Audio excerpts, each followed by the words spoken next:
се залагаме за едно општество за сите, што подразбира и толеранција. Дали општеството ни стана потолерантно во последните години? Ако правиме некоја компарација по однос на и напорите на државата, постои одреден напредок.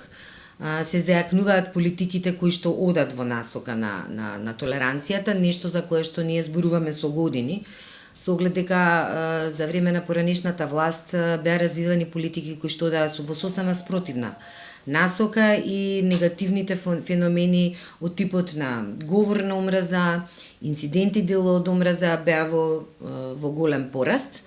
За жал, ние се уште се соочуваме со големи проблеми во спроведувањето на политиките и во конципирање на една програма, особено кога станува збор за младите луѓе, која што би одела во насока на нивно развивање како индивидуи кои што ќе бидат свесни дека живеат во мултиетничко, мултикултурно и мултиконфесионално општество, што самото по себе значи дека мора да ги прифатат сите оние кои што се различни од мнозинството.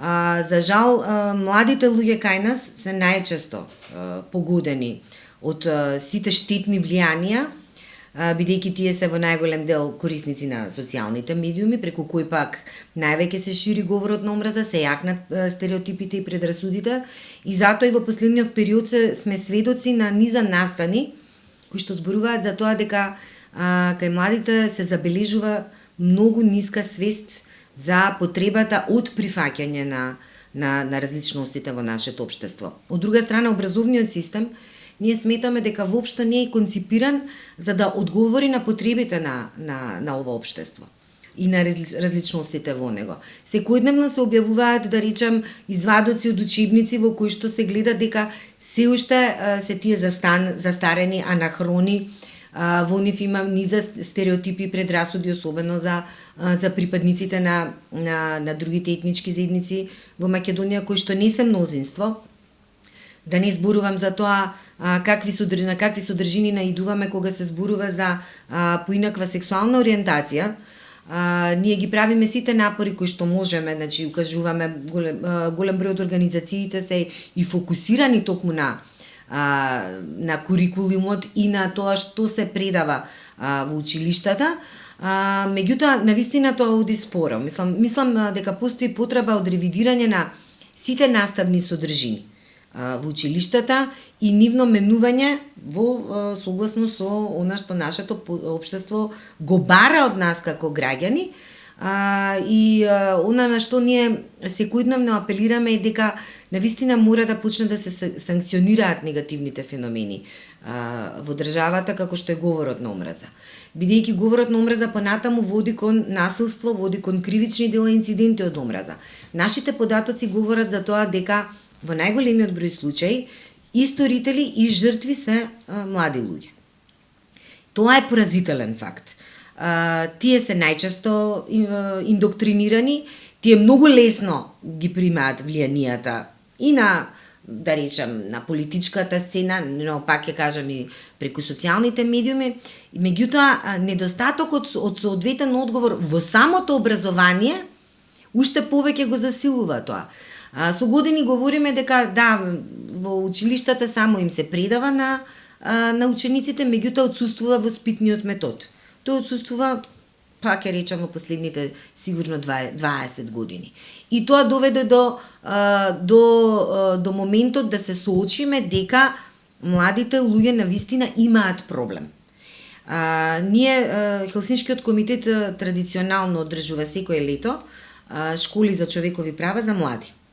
На тие школи ние се трудиме да имаме учесници од сите етнички заедници. Верувајте ми дека има случаи каде што деца од македонската етничка заедница изјавуваат дека никогаш порано не биле во друштво со дете од друга етничка заедница. Станува збор за деца од чисти етнички средини.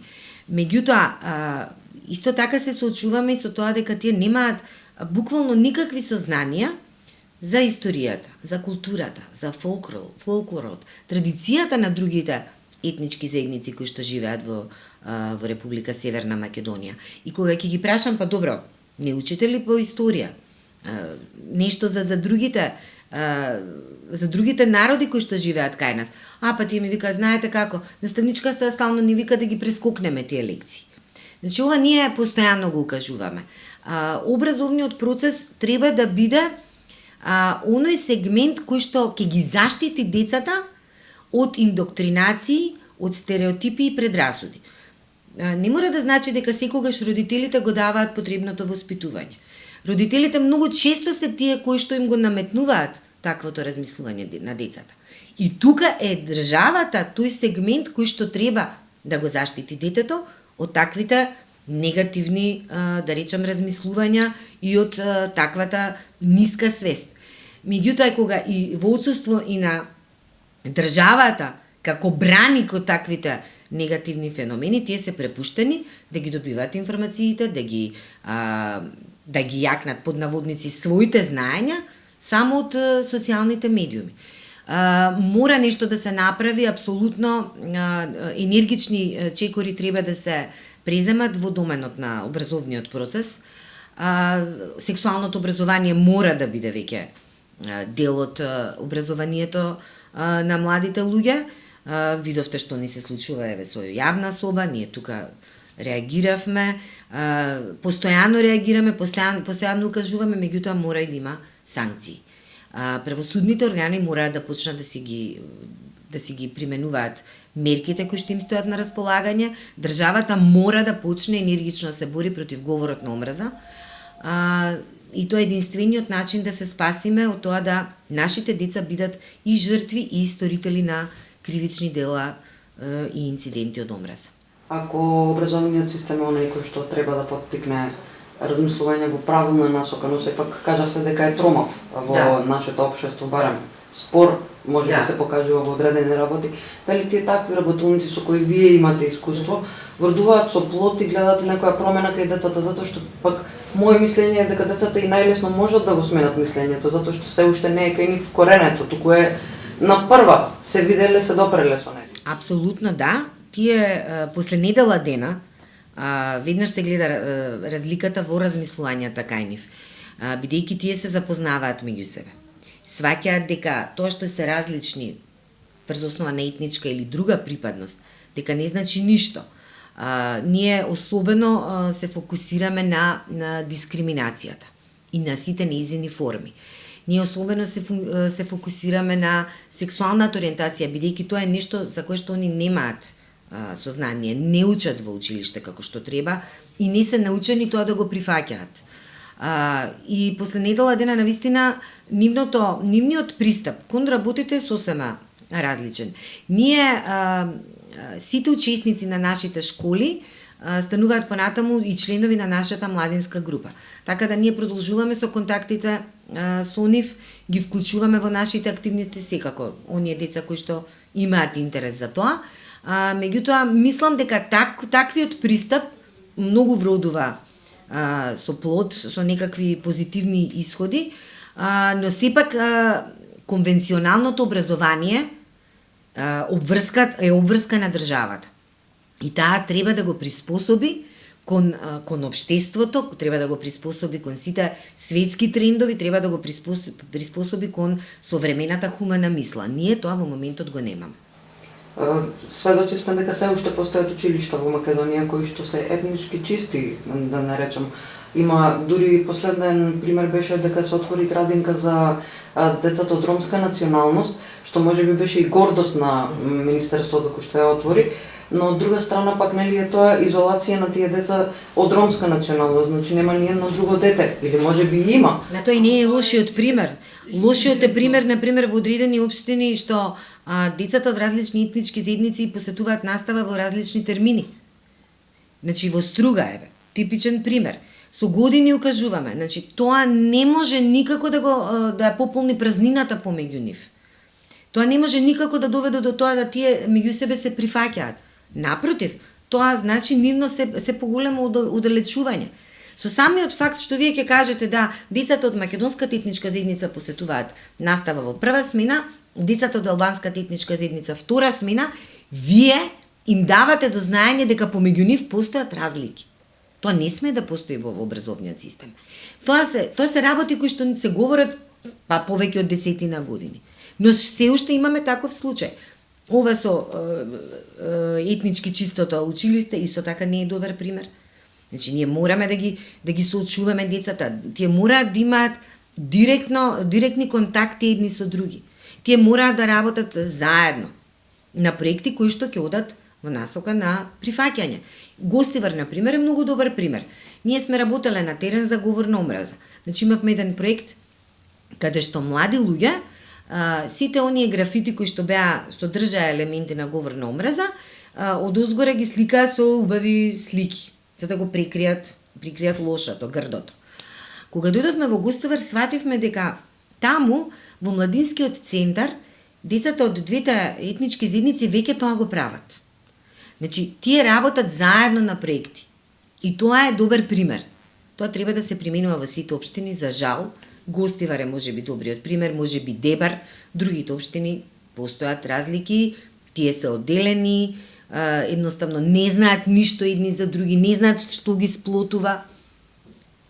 Тоа е недостаток кој што ние како држава мораме да го пополниме, со оглед на тоа дека и власта нели се фокусираше во процесот на едно општество. Без овие сегменти тој процес нема да може успешно се заврши. Може ли како позитивен пример да се истакнат овие малку детски емисии што ги имаме во последно време со продукцијата што се прави, иако многу се малку, макар биле детски или некои други, но сепак ете во 5+5 се забележува дека воопшто нема никаква разлика меѓу децата, се внесуваат деца од секакви различности, цели емисии се посветуваат на тоа. Дајте музика е последен пример кај што исто така не се прави разлика меѓу децата, туку се гледа на нив само како деца со исти потреби за игра.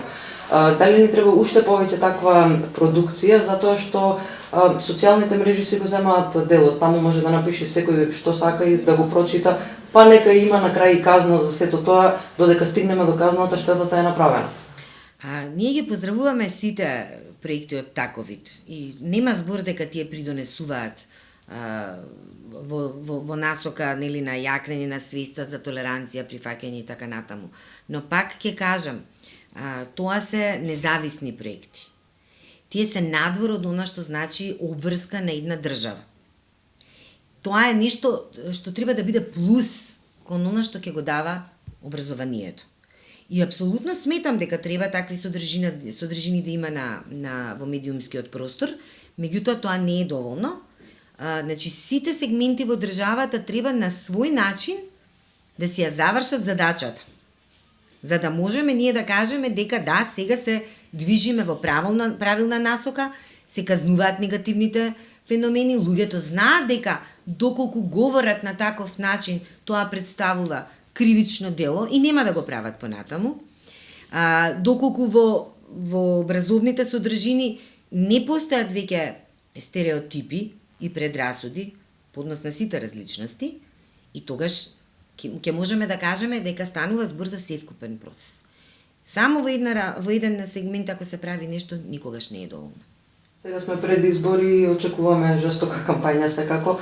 Дали очекувате зајакнување на говорот на омраза, појавување на тој национализам повторно, нетолеранција кон различниот по политичка основа макар, а сето тоа ќе допре и до младите?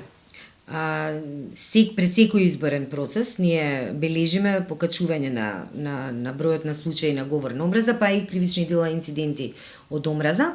И јас верувам дека, за жал, во овој и предизборен и изборен процес ние ќе се соочуваме со многу црни кампањи, ќе се соочуваме со голем број на случаи на говор на омраза. Јас се надевам само дека правосудните органи во процесов ќе покажат поголема агилност, заради тоа што навистина говорот на омраза може да доведе до сериозни кривични дела понатаму. Ние ќе го бележиме и ќе известуваме постојано, но за жал јас сметам дека за разлика од претходниот изборен процес дека овој ќе помине со повеќе инциденти и со повеќе случаи на говор на омраза.